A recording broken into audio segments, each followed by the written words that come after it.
Welcome to a realm where personal growth meets expansive spirituality and where we're not just scratching the surface, we're diving deep, widening our perspectives, and having a darn good time doing it. This is the Enlightened Podcast, and I am your host, Jen Hamilton. You'll enjoy an infusion of motivation, empowerment, and inspiration that will resonate in every aspect of your life. Expect captivating stories, heartfelt musings, and my own personal experiences. But that's not all. I'm bringing awe-inspiring individuals to the table, so get ready to meet some remarkable souls whose wisdom and stories will leave you spellbound. No topic is off limits here. Brace yourself for raw authenticity, unfiltered vulnerability, and yes, the occasional splash of explicit language. We're delving into the realms of the esoteric, mystical, and the woo-woo, unafraid to explore the extraordinary. So if you are ready to venture beyond the surface, to explore the depths of your soul, and to awaken the magic of life, if your heart says yes, then hit that play button and let the Enlightened Podcast guide you on this remarkable expedition.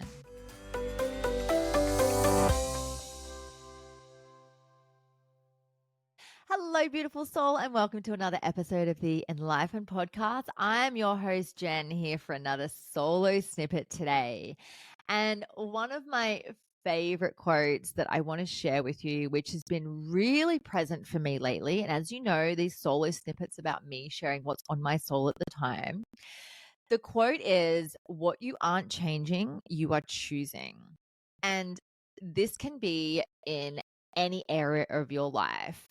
When we start to do a bit of life-stocktake, when we start to, get into that space of self-awareness and deciding that we want to, take a bit of a snapshot of what's going on in our life, what's working, what's not working, what is it that we're desiring, what is it that we need to move away from, what is it that we want to move towards. When we start doing this life-stocktake, we realize that if there is anything that is bringing us any sort of discomfort, any sort of like discombobulation, any confusion, anything that's creating inner disharmony, and we are not actively moving towards ways in which we can change it, we are continuing to choose it and remembering if nothing changes, nothing changes. And I know that sometimes this can feel a little bit harsh because you might be thinking, but Jen, like I can't change certain things about my life. That may be true for some things in your life. Absolutely. Some things are unavoidable. Certain situations that you may be in are out of your control and that you can't change. How you are choosing to see them and show up to them and respond to them is up to you. That is an inside job.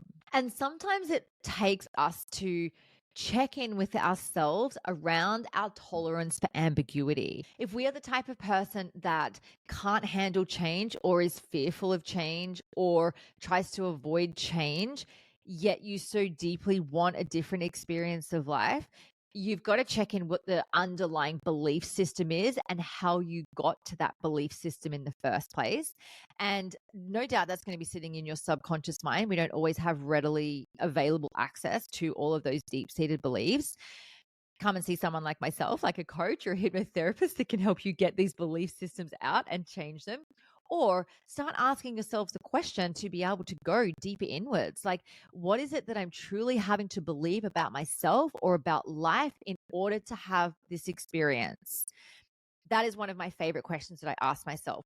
What is it that I have to be believing about myself in order to have this experience? I promise you, if you start digging questions within yourself, like asking yourself questions like, what is it that I have to believe in about myself in order to have this experience? You're going to find a little twinge of discomfort, and the discomfort is going to be where the growth is. Where you find that twinge of like, oh, that stings a little bit. That is this beautiful invitation to go into that part of you to check in whether that is actually something that you want to continue to believe or whether you want to create a new belief system. When we're going through a rewiring process of creating a new belief system, it's about realizing the old belief system. Where did we find proof in order to sustain this belief? How has it served us? What is it? How has it added value to our lives and got us to this very point in time that we're at. And if we were to change it, what might happen? So if we have, a low tolerance to ambiguity, if we are not in a space of feeling safe to be outside of our comfort zone, to change our mind, to have a new experience of life, then of course it's going to feel funky. But if you're the type of person that's like, I fucking love change, like change is amazing, I can do this, I can, change my mind about something and I know that I'm going to be okay, you've got that higher tolerance for ambiguity, which is going to support you changing your belief system a hell of a lot quicker. So it's the opportunity to check in with yourself about what your belief systems are. It's also going to require a level of radical self-responsibility that you got yourself to where you are today based on all of your choices, based on all of the ways in which you've shown up to every experience that's presented itself in this life. And even though things happen to us externally that we cannot control, that happen out of left field, that we don't get a say in, how we continue to view this and show up to it is our personal responsibility. So by taking radical self-responsibility, you are taking responsibility for your entire existence. And when you realize that you actually hold the power to do that, you also have the power to create change. And remembering that if you're aware that change wants to be created and you're not taking the steps in order to create that change, you are choosing the experience over and over again. And I know firsthand how fucking uncomfortable this can be, because there is this level of cognitive dissonance that we all have in some areas of our life. Honestly, if we were to have awareness of absolutely everything in our lives that's going on and we were to be perfect in every single way, I mean, life would be, I guess, kind of boring, because there'd be nothing to constantly learn from or experience and grow through. It'd be like, oh yeah, cool, I've mastered this. Oh yeah, cool, I've mastered that. So cognitive dissonance is where you know one thing, but you're doing another. And you got to get really comfortable with, how much of that you're willing to hold on to. And I want to relate this back to a part of my journey is when I started transitioning into becoming vegan. And this is, gosh, almost 3 years ago this year. I started really diving into what is it that I felt around eating and consuming and using animal products. And I started watching different documentaries. So I watched like Forks Over Knives, Cowspiracy. There was a few other ones that were available on Netflix, and I think there was some on Gaia as well. And I started watching them, and I started talking to a good friend of mine, Deanna, who is she was a animal activist. There's a podcast that we've done together previously, and I started getting information from her, and then I started seeing and understanding things from a different perspective. And I knew that at the time when I was sort of starting to change my mind about certain things and checking with my belief systems, there was a part of me that was still consuming animal products going, I'm not okay with this, but I know that I'm not okay with it and I'm still doing it. And then I got to a point where I was too far gone to actually go backwards again. I was too far in knowing that the choices that I was making did not align to my values, that I literally could not live with myself if I didn't honor that particular value. So then it created a new belief system and then ultimately a new way of being.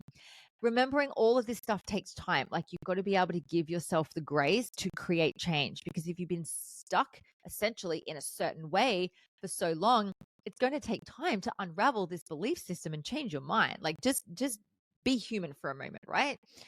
So when you're starting to notice that you want to create change, start to check in with yourself with what you're choosing. If you're not making changes, if you are like, well, I want to get fit this year, I want to have a six pack, or I want to lose some weight, or I want to tone up, or I want to be able to eat better, or I want to learn how to run 10 kilometers, checking in with yourself. What are you actually doing to move towards that? What are you choosing? And also, what are you not choosing to do? And when you start to bring in conscious awareness of this, it's going to start reflecting out in other areas of your life. And this is what I bang on so much about, especially in my work as a coach. I call myself a conscious life coach because I'm all about people living a conscious life. Conscious awareness is what is going to take us to this beautiful expanded consciousness where we see things from such a different perspective. And then we realize that we can live this most beautiful, liberated life because we're so awake and aware to who we actually are, what it is that we desire, and how we actually get there. And to me, having been in this space for many, many years, I fucking love it here. And it's a work in progress as well. Trust me, there is still things that I am choosing consciously and unconsciously that I'm not changing. And I know that they're there. I know that I get to look at them when I'm ready. And I also give myself the grace to be human as well. But there also comes a time where you get sick of your own bullshit and you're like, I can't do this anymore. I need to create change. And then you get to ask yourself, okay, what is it that I'm choosing? What is it that I'm changing in order to create a different experience of life? So I hope that Soul'o Snippet for today has been something that is allowing you to just check in with yourself and get really clear on perhaps what it is that you're choosing instead of changing, and maybe start to let some ideas drop in, or having some downloads coming through from your soul or your higher self, whatever you want to call it, about what it is that you want to start implementing in your life to create change in order to have a different experience. Anyway, my love, I'm sending you so much love from my heart to yours. Have a beautiful day, and I'll see you in the next episode. Thank you so much for joining me for this episode. I hope you love the Enlightened podcast, and the biggest compliment you can give me is subscribing to this podcast, sharing it, and leaving a rating and review. Feel free to follow me on Instagram. My handle is @JenHamiltonOfficial, and the podcast handle is enlightened_podcast. You can also find the video version on YouTube on my channel. Just search Enlightened, and don't forget to hit subscribe. Have a beautiful day and enjoy living the enlightened journey of life.